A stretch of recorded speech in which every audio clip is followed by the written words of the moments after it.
Tibet was an independent country. China interfered, right?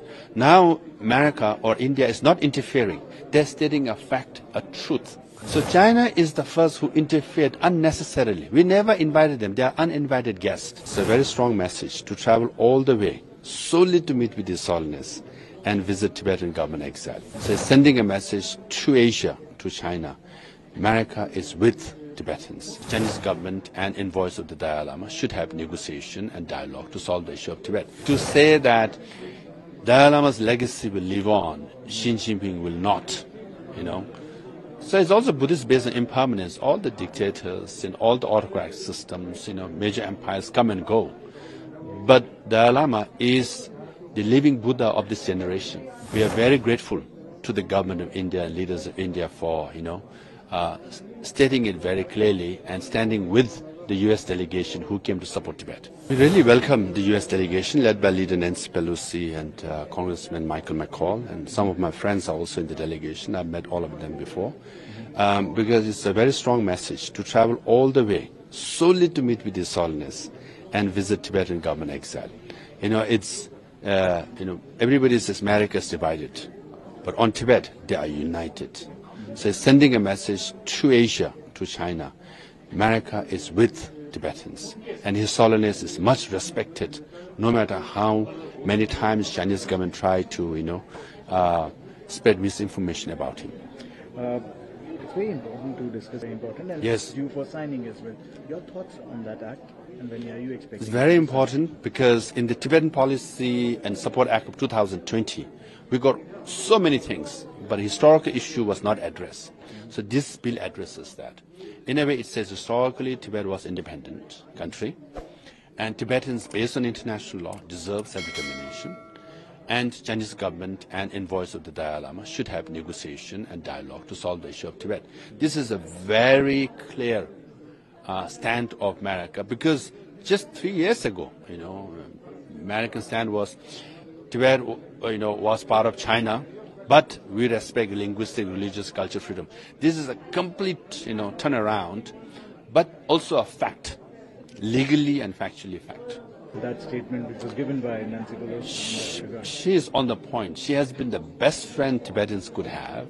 And to say that Dalai Lama's legacy will live on, Xi Jinping will not, So it's also Buddhist based on impermanence. All the dictators and all the autocratic systems, major empires come and go. But Dalai Lama is the living Buddha of this generation. Right? His wisdom as legacy has spread all over the world, and his legacy will live forever.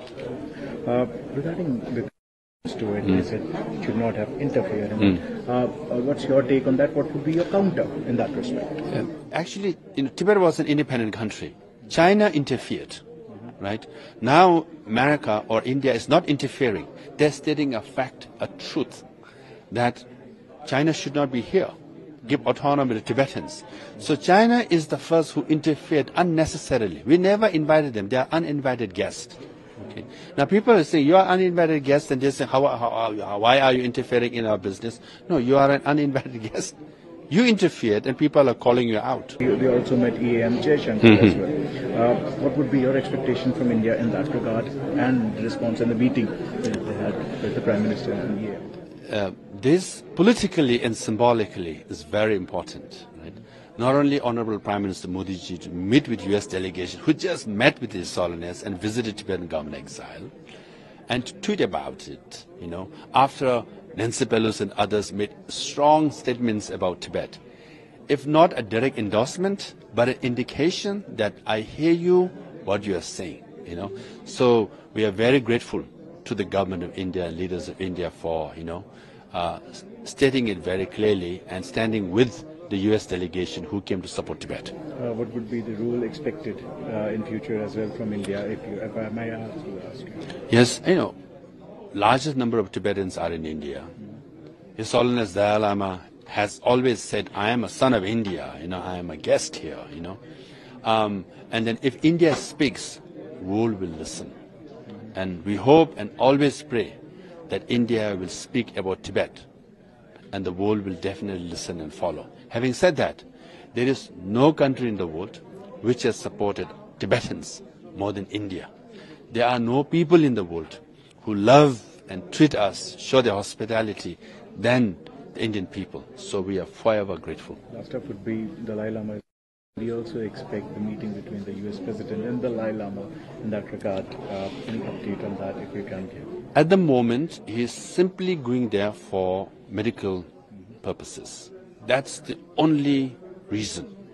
But once he gets to US, I feel and I wish and I appeal President Biden to meet with His Holiness Dalai Lama, because all the previous presidents have met with His Holiness Dalai Lama. Because of COVID, His Holiness could not meet President Trump, but he had invited Dalai Lama to the White House. Now, as far as President Biden is concerned, before election, during campaign, he has clearly stated that I will meet with His Holiness Dalai Lama. If His Holiness Dalai Lama is in America, it just makes very good sense for them to meet and stand by what he said when he ran for election. Because the birthday is also coming, you expect the act to be signed on Dalai Lama's birthday? Yes. This will be a very good gift. But His Holiness will be 90 years next year. But as for our lunar calendar, he is 90 years this year, right? So on his birthday, if President Biden signs, the bill into a law, it will be a best gift for His Holiness Dalai Lama and Tibetan people.